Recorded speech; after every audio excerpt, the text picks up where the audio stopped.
Hi guys, let me scoot back a little bit. So today, as you can see on my sign, we are talking about different methods for homeschooling. So there are 3 top methods for homeschooling. The first one is schooling at home.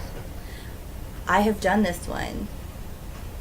It's great. It works really fantastic for people that it will work for. Number 2 is unschooling. Also a great method. It works for me part of the time. And the third one is relaxed homeschooling, which is kind of an in-between between the first 2. Excuse me, I still have a little bit of cough. So, let me get that out of the way. So, for the first one that we're going to talk about, schooling at home. When I first started homeschooling, I thought I had to homeschool like a public school. I had everything. I had manipulatives. I had charts on all the walls in my house that had ABCs on them. And I had all of the manipulatives, all the little beads that you put together, and the little box that helps you tie your shoes, and everything. I had everything that you needed for homeschooling set up like a classroom. And why this didn't work for me is because classroom learning did not work for my son in the first place. So I'm not sure why I thought that I needed to do classroom learning at home. And it didn't occur to me until the end of the semester that it was not going to work. For my son, we took him out the second semester of kindergarten. And if you saw my first video, my son has autism, and public schooling just was not an option for him. It did not work for him. Schooling at home was something that I knew. I knew what it was. I had worked in the school system. I was homeschooled as a child from grade 4 and up. So schooling at home was not really something completely mind-blowing and crazy to me, because my mom had taken me and my brother out of school, and we were the youngest of her children. And the reason why we were taken out was because my brother was highly into music, and I was highly into misbehaving at school. You know. So I just, schooling was not working for me. I didn't like being in the classroom. I didn't like doing homework. I didn't like going over and over and over the same lesson. It didn't work for me. So when I started homeschooling my son, it was all that was familiar to me, because when my mom took me out, we schooled at home. And it was a method that worked great because we whipped through all of our stuff.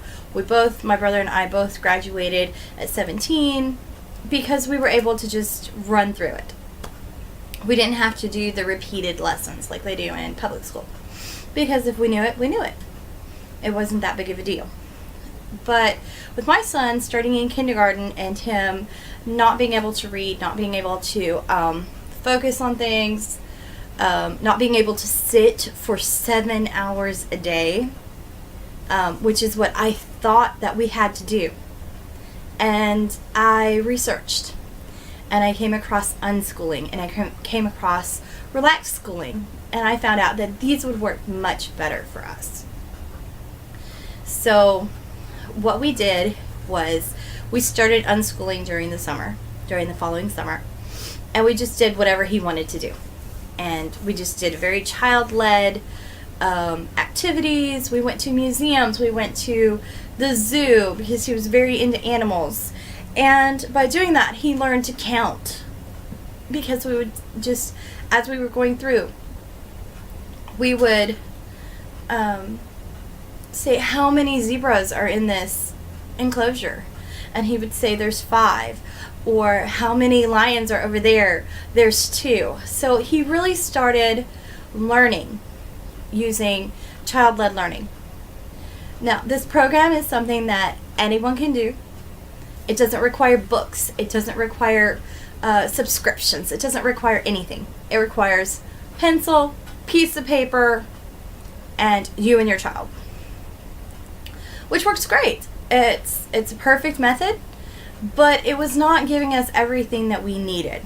So, and for those of you that think unschooling is just letting your kids run crazy and not schooling them at all, and that unschooled children don't know how to read, don't know how to write, that's not what unschooling is. I'm not sure what that is. I would consider it neglect, honestly, but I'm not sure what that is. For me, unschooling means child-led curriculum, child-led learning, which means that when we were using this method last year, we did use it for one semester during school, and we used it over the summer last year, and for first grade year, not for this past year. And for us, the method did work very well. My son did learn to read, which was amazing because now he's a super reader. He reads at a 5th grade level. And learning to read was something that was very important to him. With my daughter, using the unschooling method is not working for kindergarten. And I'm not sure that it will work for 1st grade. So there's a different set of curriculum for her than there would have been for my son. And if you are one of those moms that you can use the same curriculum for all of your kids, that is great.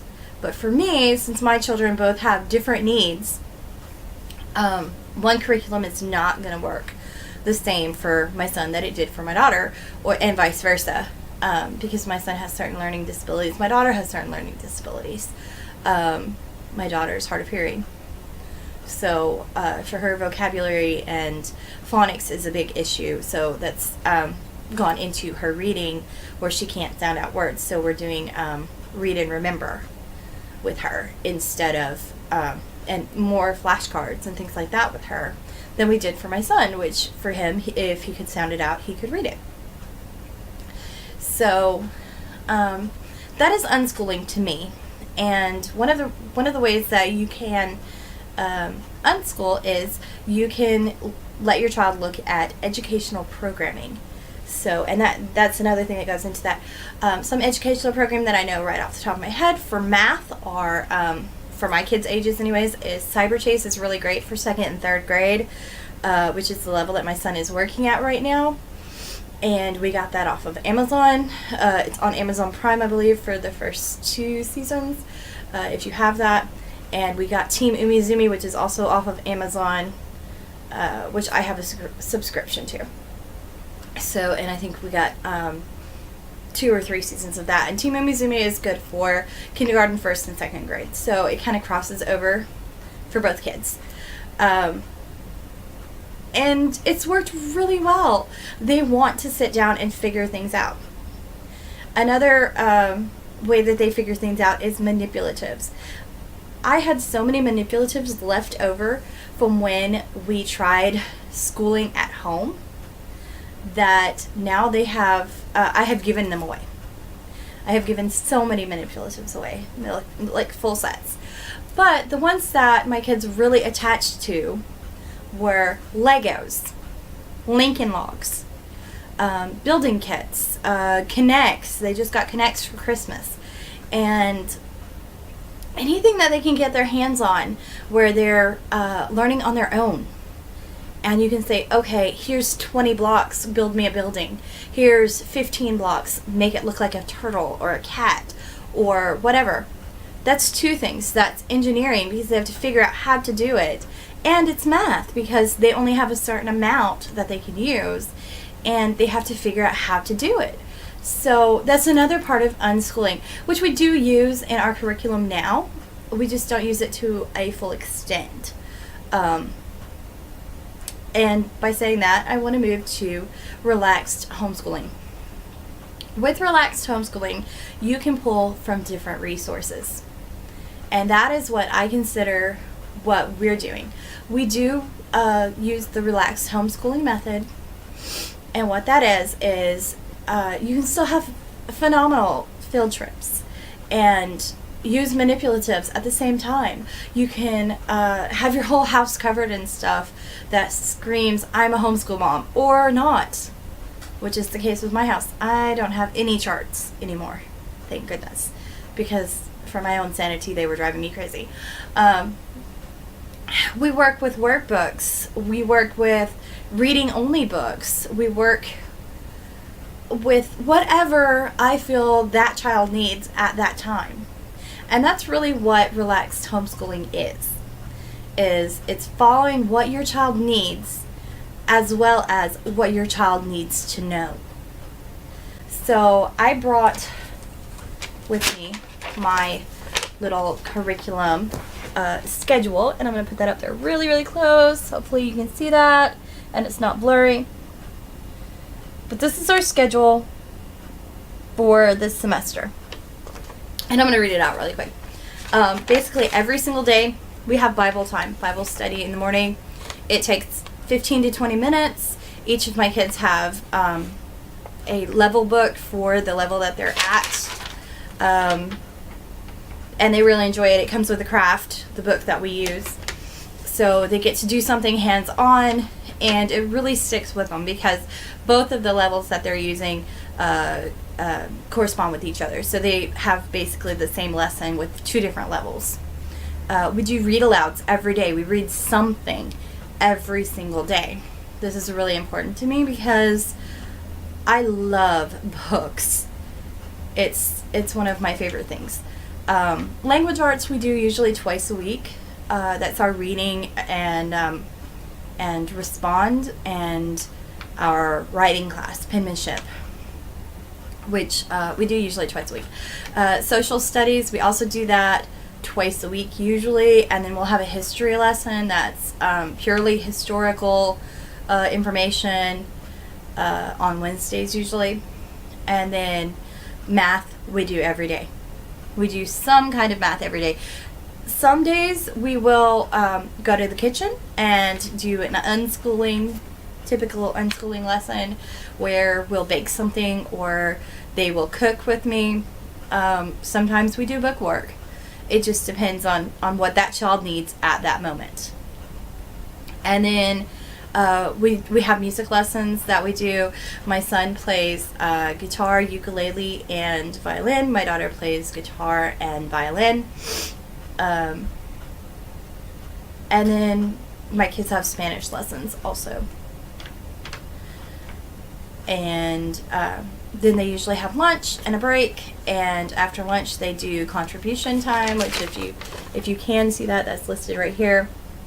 What they do is they each have a list of chores down here at the bottom for what they do that day. I'll let you see that closer. And their chores rotate, so one day my son may do dishes, laundry, and mopping. My daughter might make all of the beds, everybody's bed, counters and sweeping, that kind of thing. And they switch back and forth. They actually have more things to do than that. But they have basic contributions to the household that we have them do every day. And then after they do that, they have playtime. They go outside. We have chickens. They like to play with chickens. They like to play with the goat. They like to play with the dog. They like to play with the cat. They like to play with each other. We have a trampoline. They love to go out there and play on that. We have a swing set that will be put up in the springtime that was actually taken down this year that they will get to play on also. So they have their PE time outside every day. Even right now when it's really cold, they're outside playing every day. And so for us, this method works the best. So just kind of research and see what will work for you and your family. And please subscribe right down below, I believe it's right over here. And leave me a message if you have any questions on our scheduling and anything like that. Thank you for watching. Bye.